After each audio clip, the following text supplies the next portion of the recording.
नमस्कार, प्रणाम। आइए क्लास आगे बढ़ाए दे। आज बारी है कुंडली के सप्तम भाव का। बड़ा ही महत्वपूर्ण है, बड़ी गोपनीय है, बड़े गुणों वाला है, बड़ी विशेषताएं हैं, बड़े सारे प्रभाव हैं। जीवन के पूर्णता का मुख्य भाव है सप्तम भाव। 7 नंबर से इसको इंगित कर रहे हैं ना, 7। इसको जामित्र भी कहते हैं, द्यून कहते हैं और काम भी कहते हैं। जब हम पुरुषार्थों की बात कर रहे थे, धर्म अर्थ काम मोक्ष, तुमने कहा ना कि जो सप्तम भाव है वो काम, फिर गमन यात्रा आदि, कलत्र पत्नी का सुख या पति का सुख, संपत्ति खुशहाली, तमाम नाम इसके हैं। वैसे संघ को जो 7 नंबर है, इसे ज्योतिष में जो सांख्या शास्त्र है वहाँ इसको मुनि कहा गया है, अश्व भी कहा गया है और शैल भी कहा गया है, भूधर भी कहा गया है और इसको आक गिर भी कहा गया है, आग भी कहा गया है और आद्री भी, सौर्य भी कहते हैं। इतने नाम है 7 नंबर के। राशियों में इसको तुला कहते हैं। आप उसके सिंबल से जान लेते हैं तुला का मतलब क्या होता है। तराजू, तुला, बैलेंस, संतुलन। जिसके बिना संतुलन ही बिगड़ जाए, जीवन असंतुलित हो जाए, उसका नाम तुला है, तराजू। ये राशि जब शुरू होती है ज्योतिष में, तो ये चित्रा नाम का नक्षत्र है, उसे शुरू होती है। चित्रा के 4 चरण, 2 चरण हो गए कन्या राशि के और 2 हो गए तुला राशि के। फिर स्वाति, फिर आ गया विशाखा, ये 9 चरण, 2.25 राशियां हो गई। यानी आधे कन्या से बंटवारा हो गया। चित्रा का 2 हिस्सा कन्या में। ये चित्रा बड़ा महत्वपूर्ण नक्षत्र है हमारे शरीर में, हमारे कॉन्स्टिट्यूशन में। इसे कहते हैं चित्ताधिपति, चित्त का स्वामी। तभी तो इसके 2 चरणों का मालिक कन्या राशि में बुध है और 2 चरणों का मालिक शुक्र है, जो तुला में आ गया। अब दोनों बड़े जुड़े हैं, बुध भी जुड़ा, शुक्र भी बड़ा जुड़ा है। का बुध मैंने शार्प, मर्क्यूरियल, बिल्कुल मर की तरफ भागने वाला, पकड़ में ना आने पाना। पारा देखा होगा ना, उसे पकड़िए तो भाग जाएगा, पकड़ में नहीं आएगा। वो बड़ा चमकने वाला है, बड़ा खींचने वाला, मरकरी। और शुक्र बड़ा गोपनीय, चित्त का मालिक, जिसके सुख का वर्णन संभव ही ना हो, जिसको हम महसूस कर सकते हैं, एहसास कर सकते हैं, खो सकते हैं, पर भाषा द्वारा वर्णन करना बहुत मुश्किल है। मन के सुख का तो कुछ हद तक वर्णन संभव भी है कि जो मिठाई खाई थी भाई, वो खोए वाली थी, बेसन वाली थी, देसी घी में बनी थी। और जो चित्त का परम सुख है, इसका तो वर्णन संभव ही नहीं है। बहुत से अवस्थाओं में सुख प्राप्त होता है, लेकिन मुख्यतः 3 अवस्थाओं में प्राप्त होता है। एक, जब कोई साधक साधना में लीन हो जाता है, मानो कोई भक्त भक्ति में इतना विलीन हो गया, खो गया उसी में, उसको कुछ दिखाई नहीं दे रहा है अपने इष्ट के अलावा, वो चित्त है।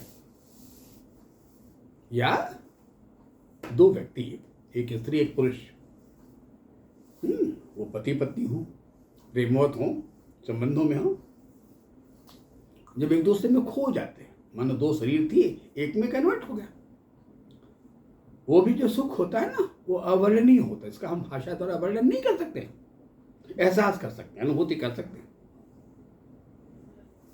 या मातृत्व का परम सुख, किसी माँ से पूछा जाए कि बच्चे गोद में लेकर तू स्तनपान करा रही थी, बोली हाँ, कैसा सुख था जरा बता। का सुख तो बड़ा आंतरिक था, बहुत गहराई का सुख था, परम सुख था, ऐसा सुख था पर मैं वर्णन नहीं कर सकती। वो परम सुख था, पर मैं भाषा द्वारा उसको शब्द द्वारा वर्णन नहीं कर सकती, उसके शब्द नहीं मेरे पास। तो चित्त ऐसा ही सुख है जिसको चित्रा नाम का रूल करता है। इसमें एक मेल संबोधन है, एक स्त्री संबोधन है। जब हम कन्या शब्द का प्रयोग करते हैं, कन्या राशि का नाम लेते हैं, तो आप जानते हो फीमेल संबोधन है। जब हम तुला कहते हैं तो द्विपाद होता है, 2 पैरों वाला तराजू ऐसे ही होता है, और ये मेल संबोधन है। 7 मेल है, 6 फीमेल है, कन्या फीमेल है। अब बता रहा कि ज्वाइंट हो रहा है, अब मेल फीमेल जुड़ने वाले हैं भाई 7 नंबर। ये बिल्कुल हमारे लग्न के ठीक सामने होता है। ऊपर लग्न होता है, सामने सप्तम भाव होता है, यानी हमारे लग्न का ये अपोनेंट है, कंपोनेंट है, पूरक भी है और विरोधी भी है। 180 अंशों पर है, 180 डिग्री है। अब कैसे कंपोनेंट है और कैसे अपोनेंट है, आइए। और विवाह तो बड़ा होने पर होता है, लेकिन पहले क्या करता भाई, ये हमारे बचपन की अवस्थाओं में, लड़कपन की अवस्थाओं में ये भाव हमारे स्वास्थ्य का बहुत महत्वपूर्ण भाव है। अतः बड़ा रोल होता है कि लग्न से सप्तम भाव के ग्रहों के बीच तालमेल कैसा है। जैसे अगर मान लो कहीं लग्न मेष है तो जाहिर है कि सप्तम भाव में तुला होगा, 7 होगा, शुक्र मंगल को रिलेशन होगा।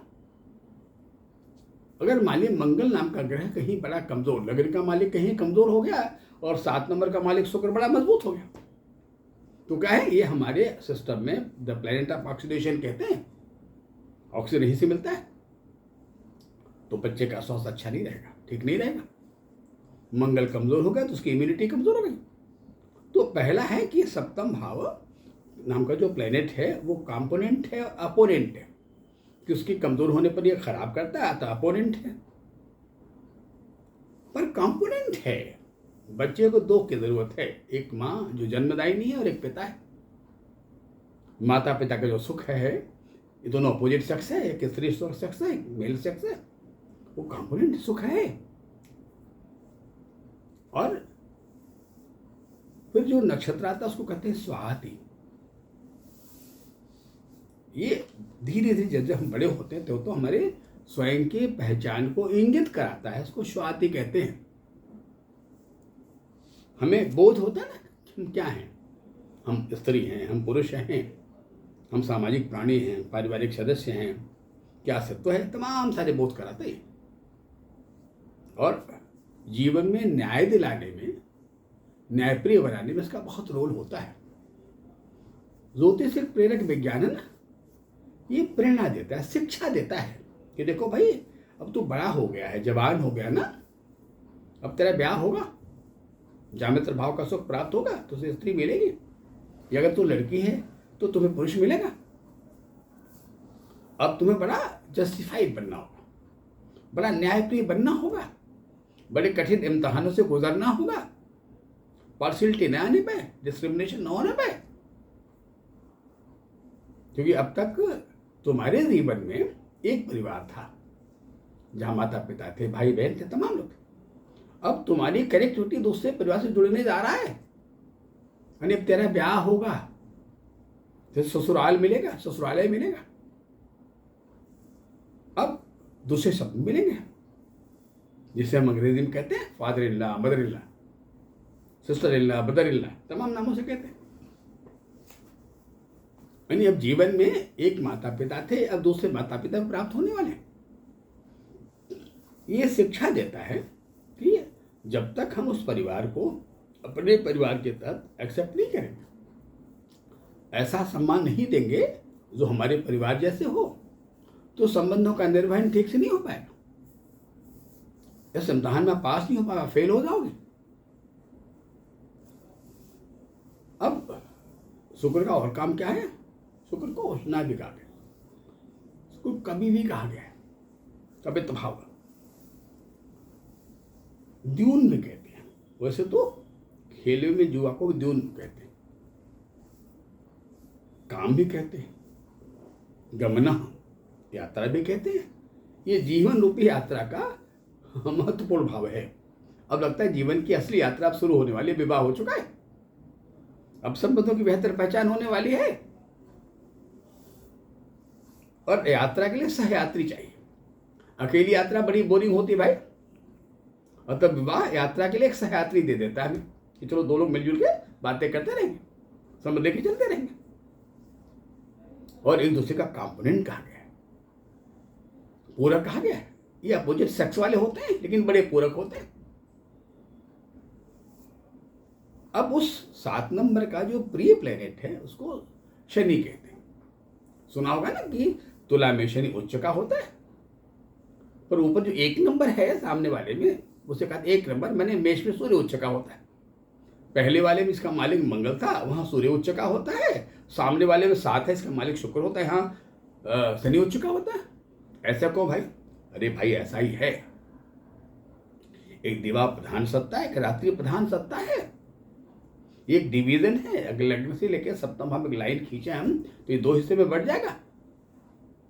एक वो हिस्सा है जो लग्न से छठे भाव तक है, एक ये हिस्सा है जो 12वें से लेकर द्वादश भाव तक का हिस्सा है। 2 हिस्से हैं।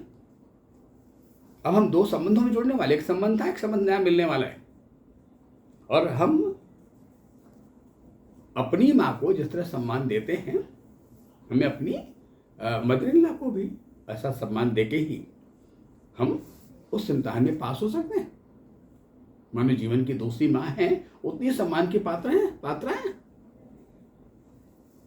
अतः हमें शिक्षा देता है कि हम दूसरे परिवार को कैसे अपनाएं, कैसे अपनापन प्रदान करें। तभी अपने पार्टनर से हम उम्मीद कर सकते हैं ना कि वो सम्मान दे। अगर हमने उनकी माँ का सम्मान नहीं किया तो मेरी माँ का सम्मान क्यों करेंगे? एक बात। दूसरा, स्वास्थ्य का बहुत इंपॉर्टेंट पार्ट। मैंने कहा ना उसका नाम तुला है, शनि वहां बैठा है। अगर हम शरीर के अंगों की बात कर लें तो तुला है कहाँ, तराजू है कहाँ?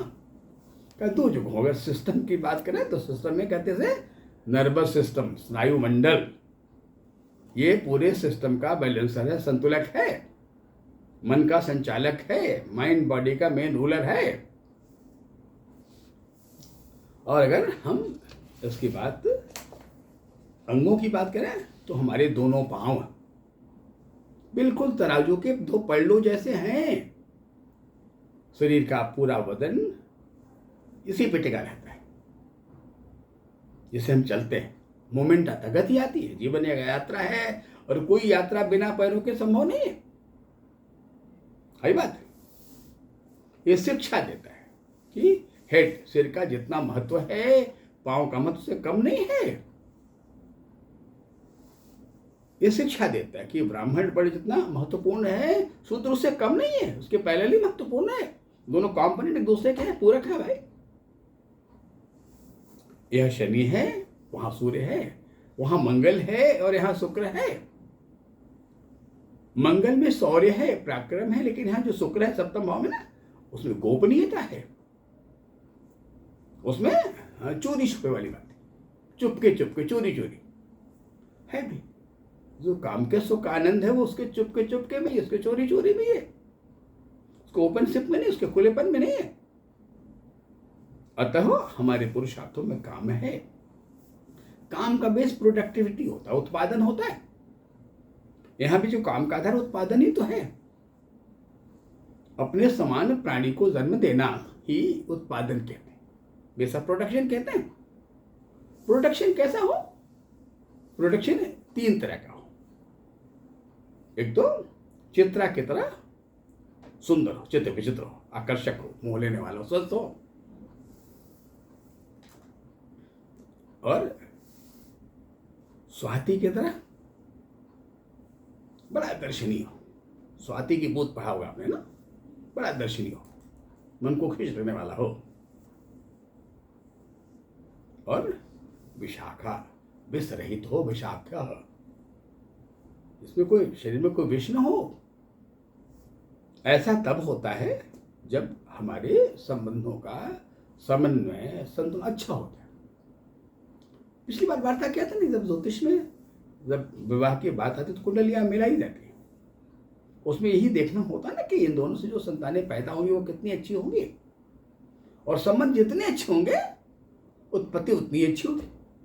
संबंध खराब होंगे, असंतुलित होंगे, सेल्फ सेंटर्ड होंगे, तो जो संतान पैदा होगा ना वो स्वस्थ संतुलित नहीं कहा जाएगा।